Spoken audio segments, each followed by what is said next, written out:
अस्सलामुअलैकुम welcome back to my channel Miss Boss Mini World one more mini వ్లాగ్తో మీ ముందుకు వచ్చేసాను అనమాట. సో ఇంకా మార్నింగ్ లేవగానే గ్రీన్ టీ అయితే నేను కంపల్సరీగా తాగుతున్నా. ఇప్పుడు రెగ్యులర్గా నేను అలవాటు చేసుకున్నాను అనమాట. సో ఇది తాగడం వల్ల ఏంటి బెనిఫిట్స్ అనుకుంటున్నారా? అది తాగడం వల్ల నేను వెయిట్ లాస్ ఎంత అయ్యాను, నెక్స్ట్ వ్లాగ్లో నేను ఎంత వెయిట్ లాస్ అయ్యాను, ఏ డేస్ నుంచి తాగుతున్నాను అని చెప్పేస్తాను. అది మార్నింగ్ అయిపోయింది. ఇంకా ఈవినింగ్ అయితే ఆఫీస్ నుంచి రిటర్న్ వెళ్తున్నప్పుడు ఫుల్గా వర్షం పడుతుంది అనమాట. ఎంత సడన్గా వర్షం అయితే స్టార్ట్ అయిపోయింది తోడు క్రాస్ దగ్గర నుంచి. సో అలా ఒక 15 నుంచి 20 నిమిషాలు ఫుల్గా వర్షం పడి నిలిచిపోయింది అనమాట. ఇది ఎప్పుడు వ్లాగ్ అని కన్ఫ్యూజ్ అవ్వకండి, నేనే చెప్పేసాను ఎప్పుడు వ్లాగ్ అని లాస్ట్లో చెప్తాను. ఫుల్ వ్లాగ్ అయితే చూసి ఎలా వచ్చింది ఏమన్నా కమెంట్లో చెప్పేయండి. ఇంకా నేను వచ్చి ఎలక్ట్రానిక్ సిటీస్ వచ్చేసాను. ఇంకా నేను ఇక్కడ నుంచి బ్యాటర్లో వెళ్ళిపోతున్నాను అనమాట. ఇంటికి వచ్చేసరికి ఎగ్స్ నేను ఆర్డర్ చేశాను, ఎందుకంటే నాకు ఆమ్లెట్ తినాలనిపించింది కాబట్టి ఎగ్స్ అండ్ సాల్ట్ ఆర్డర్ చేసుకున్నాను అనమాట జెప్టోలో. ఇంకా ఆర్డర్ చేసుకునేసరికి ఇంకా ఇంటికి వచ్చింది. ఇంటికి వచ్చేసరికి అమ్మ అయితే ఆమ్లెట్ వేసి రెడీ చేస్తున్నారు.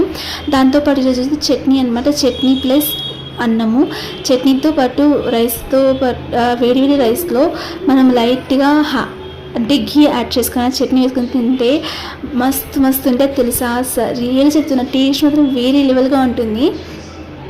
సో ఇంకా మాకైతే మమ్మీ 6 ఎగ్స్ అనేది వేసుకుంటుంది అనమాట. పగలకొట్టి చిన్నగా కట్ చేసిన ఆనియన్స్, పచ్చిమిర్చి, కొత్తిమీర, సాల్ట్ అన్నీ వేసుకునేసి ఇంకా నేనైతే చెప్తాను అమ్మకి నాకు పెద్ద ఆమ్లెట్ కావాలి, పెద్ద ఆమ్లెట్ అనేసి.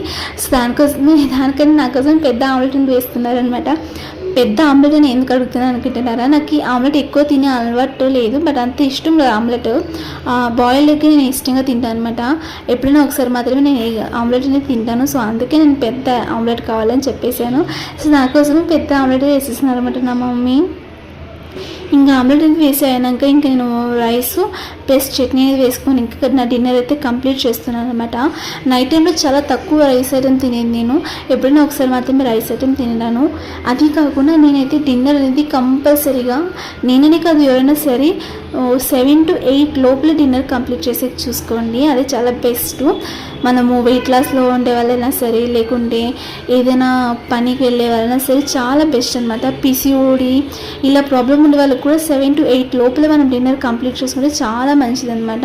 సో దీంతోపాటు కంపల్సరీగా వాక్ అనేది నాకు ఉండే ఉంటుంది. నైట్ 7 డిన్నర్ తర్వాత కంపల్సరీ అట్లీస్ట్ 45 to 1 అవర్ నేను వాక్ కంప్లీట్ చేస్తాను. సో ఈరోజు నేను వాక్ అయితే కంప్లీట్ చేస్తాను. ఎన్ని స్టెప్స్ నేను కంప్లీట్ చేస్తాను కదా నేను ఒక స్క్రీన్ మీకు చూపించేస్తున్నాను. సో నా వ్లాగ్ మీకు నచ్చినట్టయితే లైక్ చేసి కమెంట్ చేసి సబ్స్క్రైబ్ చేసుకోండి. And thanks for watching. Subscribe to my channel.